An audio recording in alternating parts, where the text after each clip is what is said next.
Nightmare Whisperer. September 5th, 1684. A chilling Wednesday evening. The icy wind whispered through the narrow alleys of the small village, wrapping everything in a dense, suffocating fog. The evening's murkiness blurred the outlines of the ancient structures, leaving only the faint silhouette of the church's spire visible through the mist. A haunting silence enveloped the area, as if the very air held its breath in anticipation of something unspeakable. This was Rosehaven, a village shrouded in legend and dread. For years, the locals spoke of unexplainable disappearances and a cursed presence they dared not name aloud. Whispers of the Nightmare Whisperer echoed in the tales of the elderly, a being that haunted dreams and blurred the line between sleep and reality. Elijah Morgan, a young scholar with a penchant for unraveling mysteries, approached the village gates on that fateful evening. He clutched his father's old journal, his heart burning with a desire to uncover the secrets that had long plagued his family. His father, a devout man and a former resident of Rosehaven, had abandoned the village under mysterious circumstances, never speaking of the reasons why. As Elijah walked closer to the gate, a spine-crawling draft seems to have crept his spine. On the old weathered wooden gate, a sign was fixed. The message it read, "Those entering are warned of what lies before." Though this ominous message appears in the way, Elijah moves ahead, being curious. It's eerie because the cobblestone streets were empty, but had lanterns casting shadows, ominously dancing on the walls. The spire of the village church towered above the setting like an attendant of despair. Elijah approached it hopefully in search of someone who might be able to guide him. The entrance of the church was occupied by a mature man whose name was John Henry, sitting on a wooden bench with his gnarled hands clutching a wooden cane. "What are you doing here, young man?" John's gravelly voice cracked with suspicion and pity. "I'm here to learn about my father in this village," Elijah said. "There's something in Rosehaven's past I need to understand." John's face grew sullen, and he sighed. "Your father left for a reason, boy.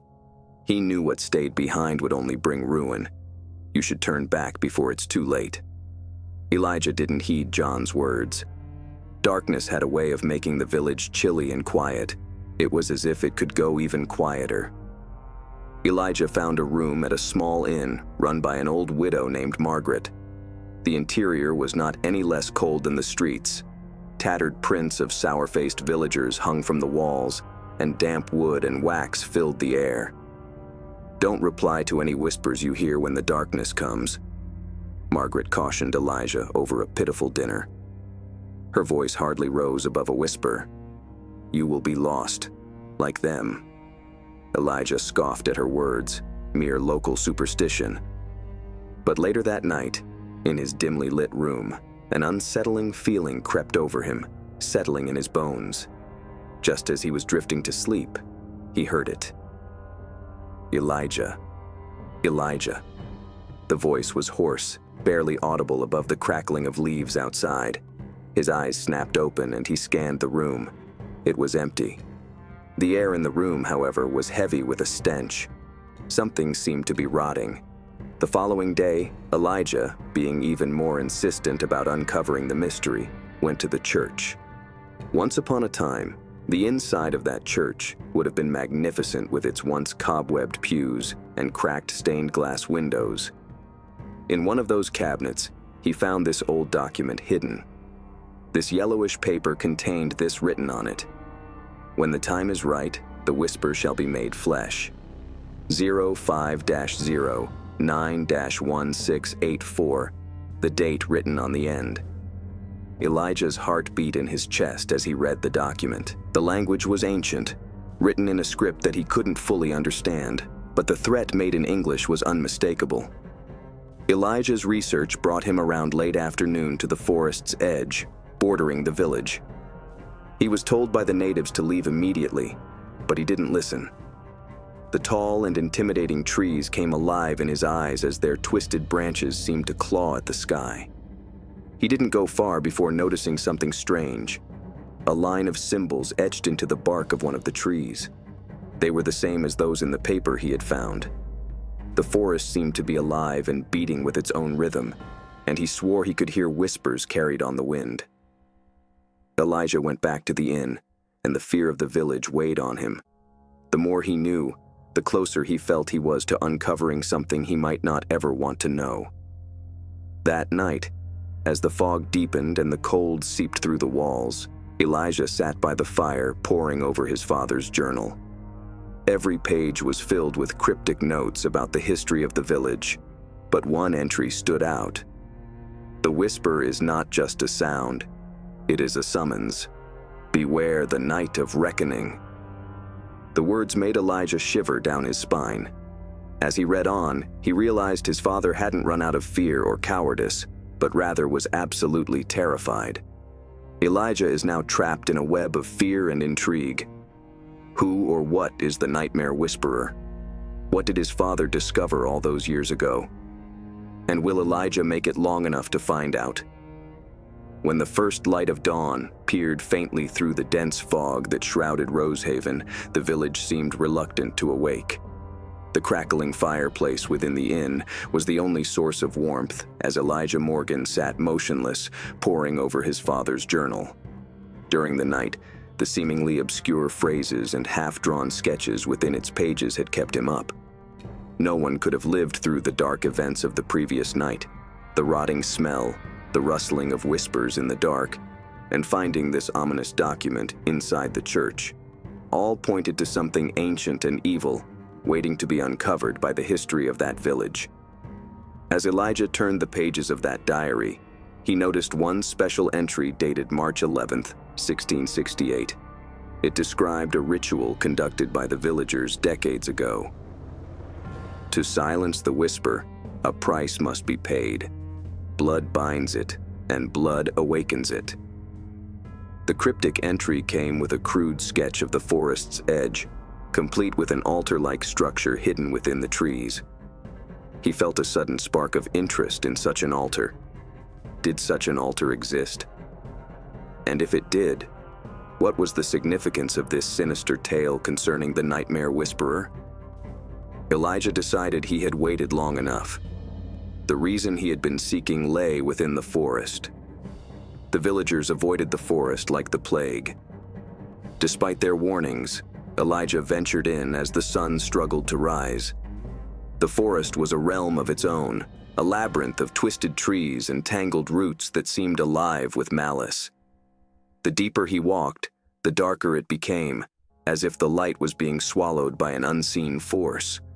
The air grew colder, and the whispers returned. "Turn back, Elijah, you don't belong here." He stiffened, grasping his lantern. The voice seemed to come from every quarter, drifting through the trees like a ghost. "Who's there?" he called out, his voice shaking. There was nothing but the whisper of leaves. After what seemed like eternity, the forest opened up to a clearing. In the middle of this stood the altar, as described in his father's journal, a stone slab weathered by time, with dark stains marking its surface. Around it were symbols carved into the ground, whose meaning no one could say.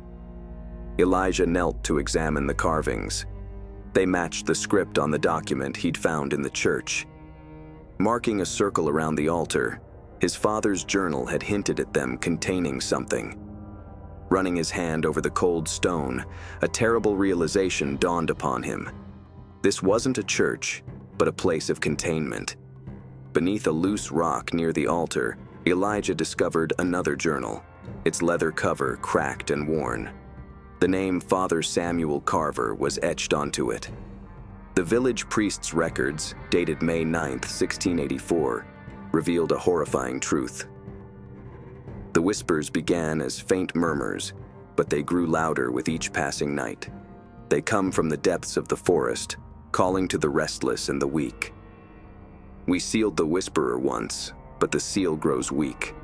The blood price must be paid again, or it will break free. Elijah's heart pounded as he read the final entry. Those who hear the whispers are already marked. Flee if you can, but know this: the Whisperer cannot be escaped. It will follow until you surrender your soul." The words made his skin run with goose flesh. Was he already marked? When Elijah moved out of the clearing, the forest suddenly seemed to wake up. Trees groaned and creaked. Branches twisted into positions that couldn't be quite explained by logic alone. The earth began to pulse beneath his feet, as if it had some sort of heartbeat. Then he saw it, a shadow moving between the trees, barely discernible but undeniably there. Panic seized him. He ran, his lantern flickering wildly as he stumbled through the underbrush. The whispers grew louder, turning to guttural growls that seemed to echo in his ears. "You cannot run, Elijah." He came out of the woods and into the open fields, gasping for air. Village lay ahead. Quiet streets were now a place of safety. But even when returning to the inn, he couldn't get rid of the feeling that he brought something back with himself. Margaret, the innkeeper, noticed Elijah's pale complexion as he stumbled inside. "You went into the forest, didn't you?" she asked, her voice laced with fear. "I found something," he replied, showing her the journal. Her hands trembled as she read the entries. "You've done it now," she whispered. "The Whisperer knows you. It won't stop until it claims you." Despite her warning, Elijah was determined to fight back. The village's secrets were unraveling, and he was now part of the story. That night, Elijah checked himself in the small mirror hanging on the wall. He could not see anything unusual at first glance, but when he leaned in closer, he noticed faint, shadowy tendrils creeping around his neck and shoulders. They writhed and moved like living things and vanished the moment he tried to touch them. He was marked. The realization filled him with dread. The Nightmare Whisperer wasn't just a legend. It was real, and it was hunting him. Elijah has uncovered more about the Whisperer's history, but at great personal cost. With the mark of the Whisperer upon him, his time is running out. Can he find a way to break the curse, or will he become its next victim? The morning in Rosehaven was cold and colorless, as if the world itself recoiled from what had been set into motion. Elijah Morgan awoke in his small room at the inn. His dreams, however, given over to the nightmarish images of the forest, the altar, and the shadowy figure that seemed to haunt him. The mark on his neck throbbed faintly, its tendrils now darker and more defined. He couldn't shake off the feeling that someone was watching him, even inside what he considered the sanctuary of his room. With quivering fingers, he reopened Father Carver's journal in hopes of finding an answer to undo the curse. As Elijah flipped through the musty pages, an entry caught his eye, dated April 9th, 1684, a forgotten crypt beneath the village church, where an ancient relic known as the obsidian pendant allegedly lay. The pendant holds the power to seal the Whisperer once more, but to retrieve it is to tread the line between salvation and damnation. The journal warned dire consequences for disturbing the crypt, but Elijah had no choice. Time was slipping away, and the mark on his body was spreading like poison. That night, Elijah tiptoed through the deserted streets of Rosehaven towards the church. The comforting structure now stood over him like a specter. Its aged stone walls and broken stained glass had an aura of abandonment, as though it had been long forgotten by men and God alike. Inside, the air was dank and thick with rot. The pews were covered in dust, and cobwebs shrouded the altar like a gravecloth. Elijah advanced warily, his lantern casting eerie, dancing shadows on the walls. A hidden trapdoor near the pulpit had been described in Father Carver's journal. Elijah spent several minutes feeling for the edge of a wooden panel hidden beneath a tattered rug. With great effort, he pried it open, revealing a narrow staircase descending into darkness. The air grew cooler with Elijah's descent. The lantern barely lit the moist stone walls that coiled into eternity. The stairs seemed to go on forever, spiraling down into the earth like an unending descent into hell. Finally, He stepped into a cavernous chamber lined with ancient coffins. The silence was suffocating. The only sound was the faint dripping of water. In the center of the room stood a pedestal, and upon it lay the obsidian pendant. No pendant Elijah had ever seen was anything like this. Its surface was black as the very hour of midnight, yet it seemed to shimmer with an inner light and pulse with a life of its own. Yet as he reached for it, the whispers returned. "You should not be here, Elijah. The pendant is not yours to take." Shadows in the crypt began to twist and wriggle, forming into shapes that defied reason. Faces came out of the darkness, their empty eyes and their mouths open in silent screams. Elijah grabbed the pendant and took off running, but the shadows were all over him. They clawed at his clothes and skin, icy fire touching his limbs. "Give it back, Elijah. Give it back." Summoning all his nerve, he clasped the necklace tightly and rushed up the stairs. Shadows pursued him there, their gruff whispers growing into an ear-shattering roar. He burst into the church, slamming the trapdoor shut behind him. The shadows screeched and pounded upon the wood, but did not emerge. Elijah crumpled to the floor, sucking in what air he could. Hanging round his neck was the pendant, a weight now heavier than it should be, but he didn't have time for celebration. The mark on his neck now burned with a fierce heat, and the shadows in the crypt seemed to follow him, lurking at the edges of his vision. He needed answers, and fast. The following morning, Elijah managed to find Margaret, the innkeeper. Of all the villagers, she was among the very few that seemed to acknowledge the terror enveloping Rosehaven. When he presented the pendant, her face turned ashen. "That thing should never have been disturbed," she whispered. "It's said to bind the whisperer, but only if used correctly. If you've brought it out of the crypt..." Her voice trailed off, but the terror in her eyes spoke volumes. Elijah pressed her for more information, but she refused to say another word. The other villagers avoided him entirely, their gazes filled with fear and suspicion. By sundown, Elijah realized he had no choice but to return to the forest. Father Carver's journal hinted that the pendant had to be used at the altar, but how to use it was unknown. He headed into the woods again with the journal, the pendant, and his lantern. The whispers began almost immediately, louder and more insistent than before. "You cannot escape, Elijah. You are ours." The forest felt almost vibrant. Branches reached out for him as skeletal fingers. The ground beneath him felt unstable, as though the earth was trying to swallow him up. The clearing was different when he came to it. The symbols around the altar pulsed faintly, in tune with the whispers. Elijah put the pendant down on the stone, hoping it would show him some sort of clue. The ground was shaken violently, and a column of black smoke erupted from the altar. Shadows coalesced into a form, tall, faceless, and radiating malice. It was the Whisperer. The creature's voice was like a chorus of the damned. "You have freed me, Elijah Morgan, but freedom comes at a cost." Elijah tried to speak, but words caught in his throat.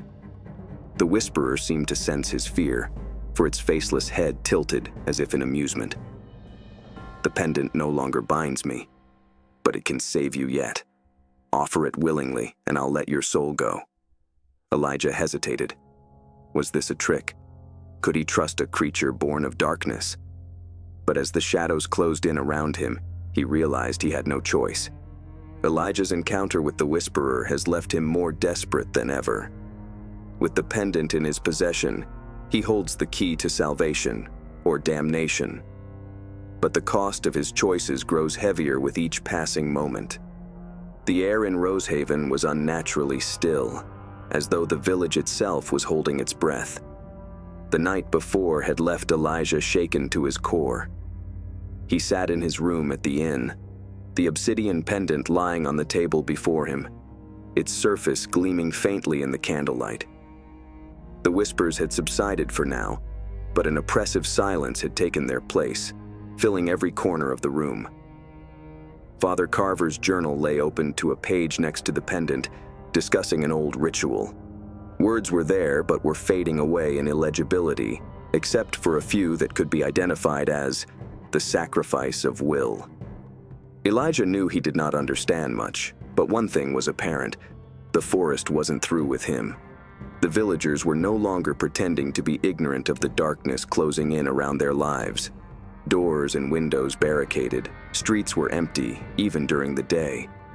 The church bell, once a sound of hope, rang out at odd hours of the night, its mournful sound echoing through the empty alleys. After her husband came out of the forest, the innkeeper, Margaret, refused to talk to Elijah. What was once a warm demeanor had turned cold with hostility. She would not even make eye contact with him whenever he passed by. Elijah decided to visit Thomas Whitaker, the village elder who never showed himself to anyone. For as long as anyone in Rosehaven remembered, Thomas had been here. No one could talk about the secrets that this reclusive man knew about the forest. Thomas's home was a crumbling cottage on the outskirts of the village, its walls overgrown with ivy. The old man opened the door reluctantly, his milky eyes narrowing as he saw Elijah. "You've brought the darkness closer, haven't you?" Thomas rasped. His voice was brittle, like dry leaves crumbling underfoot. Elijah explained what had happened: the crypt, the pendant, and his encounter with the Whisperer. Thomas listened in silence, his expression growing graver with each word. "The Whisperer is not just a spirit," Thomas finally said. "It's a force that feeds on fear, on despair. It was bound centuries ago by an ancient order, but its prison was never meant to last. By taking the pendant, you've weakened the seal." "Then how do I fix this?" Elijah demanded. "How do I stop it?"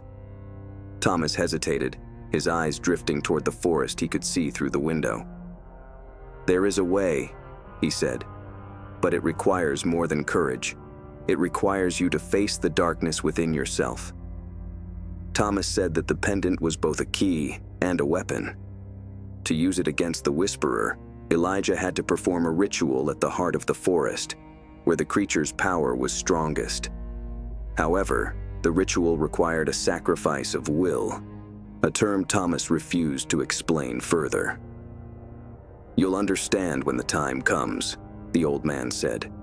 "But be warned, the forest will do everything in its power to break you before you reach the altar. It will twist your mind, your memories. It will turn your own fears against you." Elijah left the cottage with more questions than answers, but he knew one thing for certain: he had to return to the forest. On this second evening, Elijah put away the journal and all along with it in one box, the pendant wrapped once more in her cloak to keep it secure as in a pocket against some hazard, and there inside lay small vial holy water collected inside their church. On reaching the forest, he passes to the other side, and it began. The whispers had a distinct intensity compared to the other.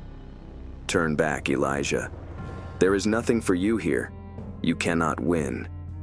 The forest seemed to have life, its branches writhing and twisting like serpents. Shadows moved in between the trees, and the ground beneath Elijah's feet seemed to shift and ripple. As Elijah walked further, the forest started to play tricks on his mind.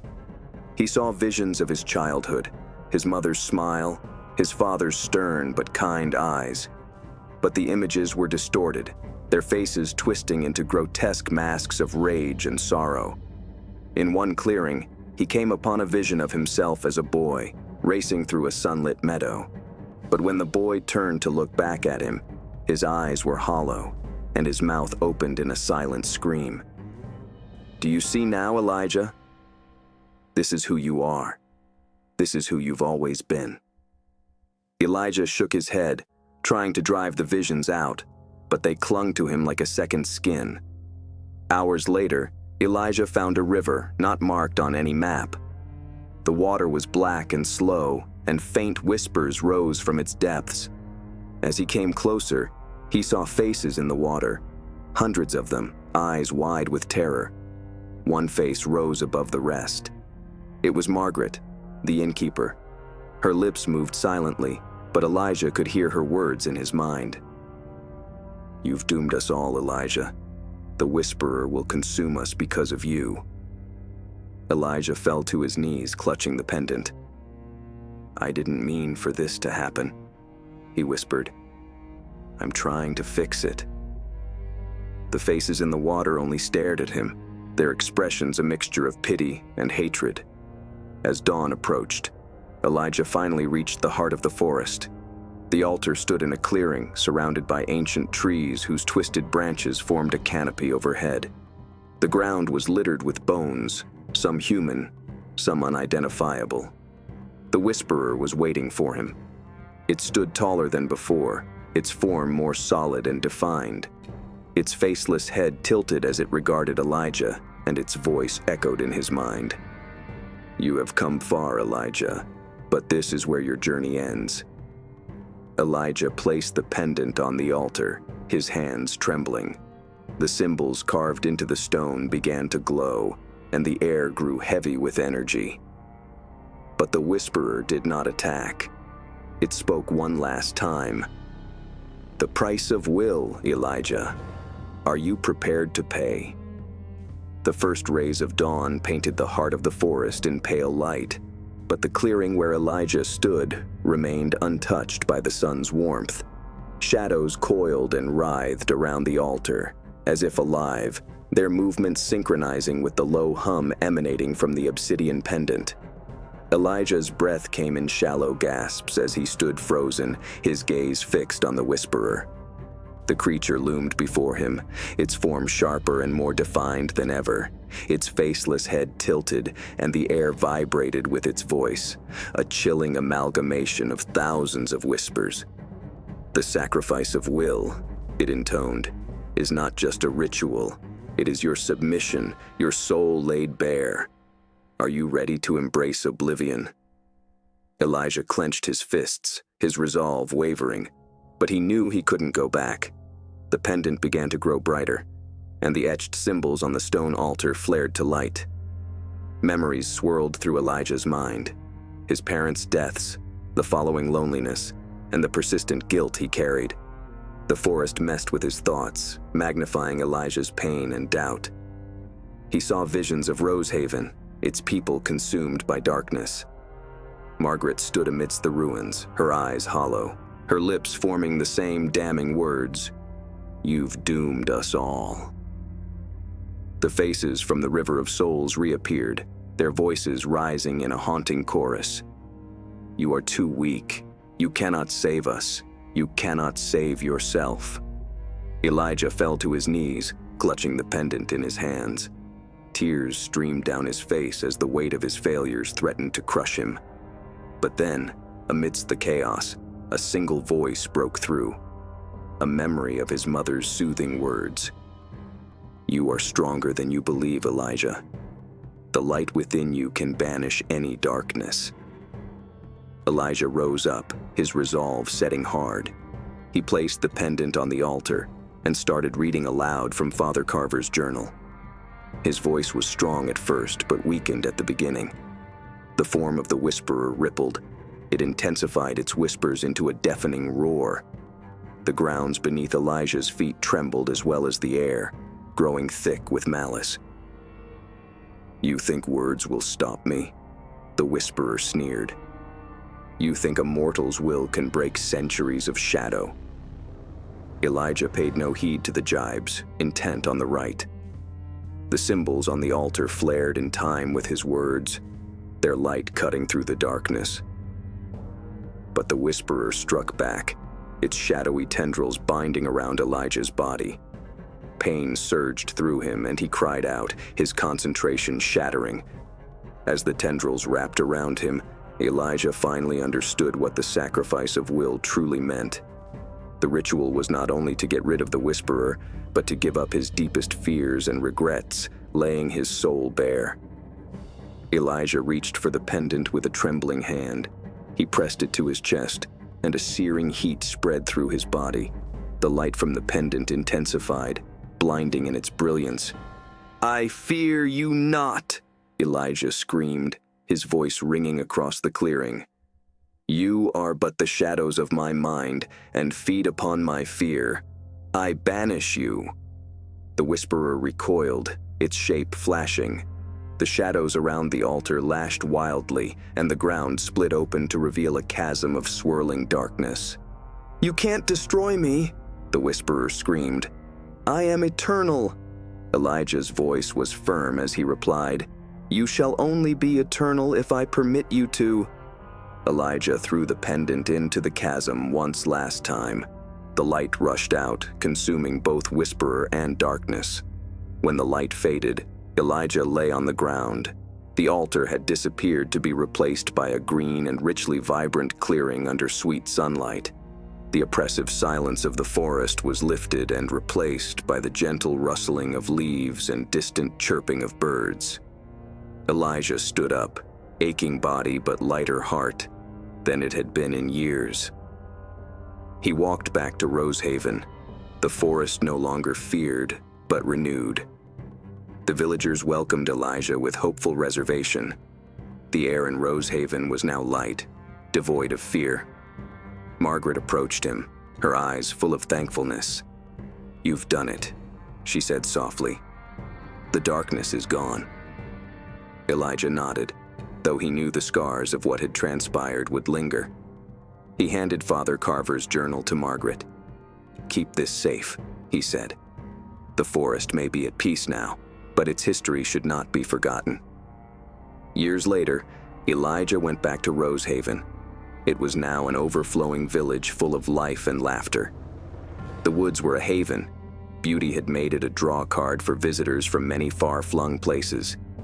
Yet Elijah knew that the Whisperer's legacy would live. That would remind people that evil could be overcome with courage and light. He passes through the village square and glances at the date engraved on the new church bell. September 10th, 1684. A faint smile crossed his lips. That was the day he had reclaimed his soul and the future of Rosehaven.